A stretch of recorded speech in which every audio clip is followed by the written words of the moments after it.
Salutare lume și bine v-am găsit la un nou episod.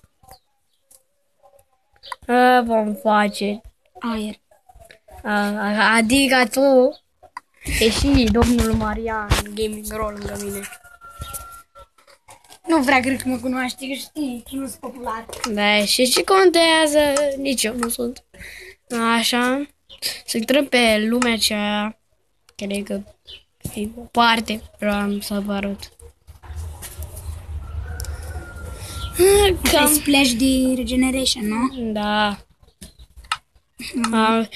Aici sunt mai multe bărci. Preferata mea. Dar cu Agbot. Da, mi-am place Darkul. Și mie îmi place, dar îmi place mai mult bărci. Ok. Vă dă armură pe creativ. Ce face cu ea? Mi s-a blocat. Și acest domn Marian Gaming Roll aș vrea să se apuce de FNAF.